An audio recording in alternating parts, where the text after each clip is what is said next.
Still showing 12:59, so I'll get a couple more minutes here, and then we'll get started and make sure everybody who wants to join can.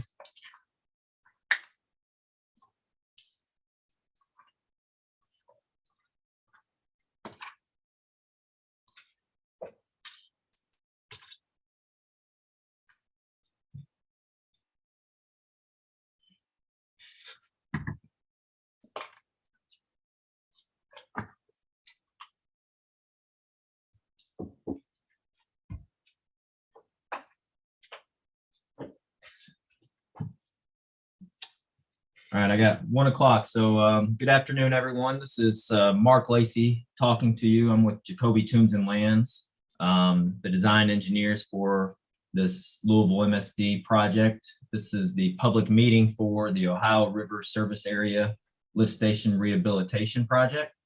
As you can see, the record number and budget IDs there for MSD. Go through. Let's see here. This meeting's agenda, we're going to hit on a number of items about the project. We're going to start with the project map so we can get an idea of where things are, what areas we're talking about. We'll move on to the scope and the cost, alternatives that were considered during the design phase of the project at each of the locations, the impacts to the users, the customers of MSD, and then any environmental impacts and our mitigation efforts of those. So that's the agenda, and there will be an opportunity for questions at the end. The project map, as you can see, we are in the Goshen area of Oldham County.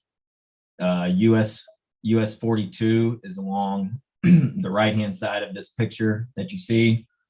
Excuse me. The three pump stations that are included within this project, Club Drive, Cliffwood Drive, and Cardinal Harbor, all three are within this relatively small footprint, and they all currently pump to the Ohio River wastewater treatment plant where they get treatment.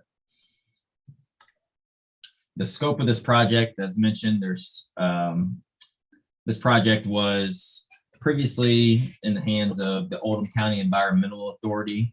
With MSD acquiring that entity, this project became transitioned to MSD's.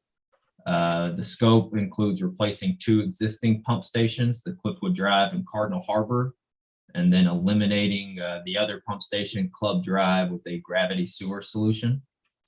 The reasons for this project, and there's some pictures that will show some things. Aging and outdated equipment. All 3 of these pump stations were installed in the mid-70s, so we're getting close to almost 50 years of their current lifetime.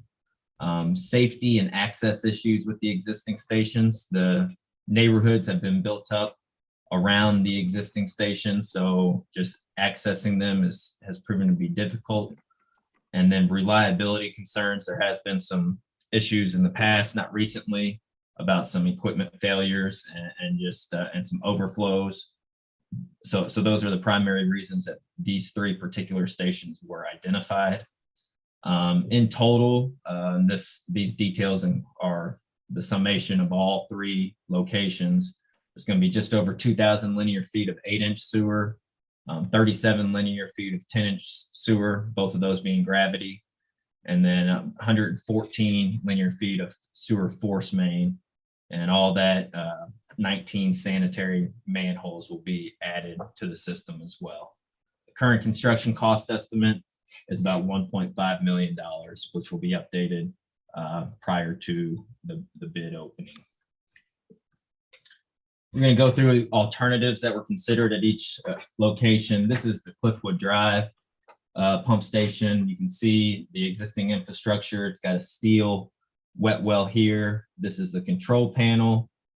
This location is actually, this pump station is located at the end of a residential driveway, about 20 feet away from a back porch. So its location was not ideal. Some of the things we considered were replacing the entire station at its existing location. Also, just keeping the infrastructure in place and replacing the equipment with new stuff, or no replacement at all. For several different reasons, we chose to relocate this pump station just about 1,700 linear feet northwest at a more accessible, more feasible, and kind of more secluded area. The Cardinal Harbor pump station, this is one that's going to get replaced with new infrastructure and equipment at the same location. Some of the alternatives that we considered were to try to eliminate the station and go directly to the treatment plant by gravity sewer. Unfortunately, elevations did not allow for that to happen. We could, similar to the last station, we could replace the existing equipment and only the equipment and leave the infrastructure in place, or we could do nothing at all. You can see this is a steel ejector type station, kind of an eyesore. So this station is going to get replaced with new infrastructure and new equipment. Then the Club Drive lift station, very similar to Cliffwood Drive. Its location is not ideal. It's right in the middle of 4 adjoining residential lots.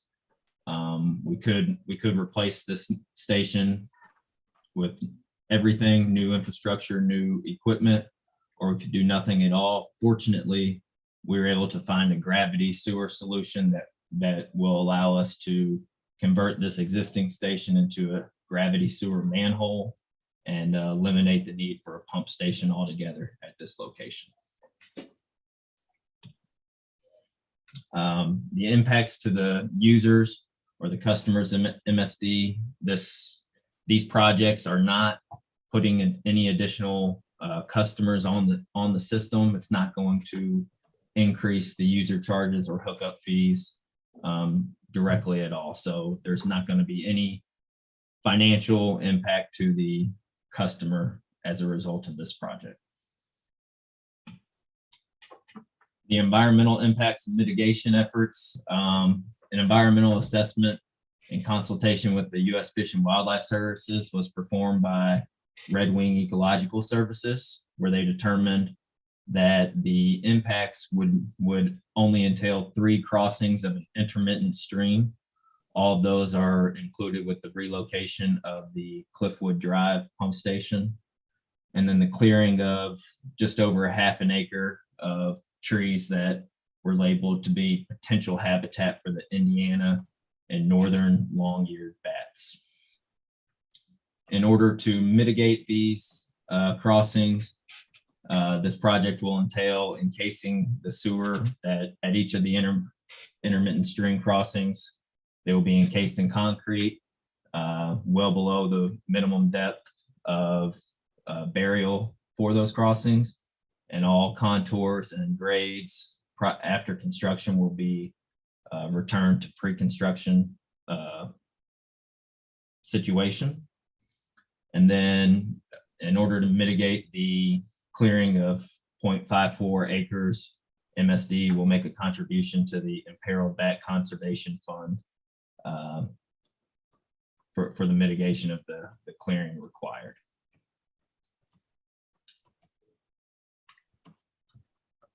That concludes the main portion of this presentation. Are there any questions from the audience?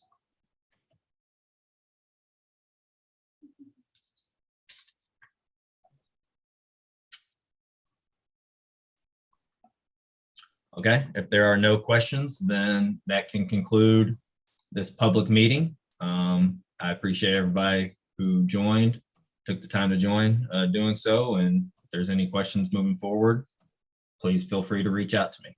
Thank you.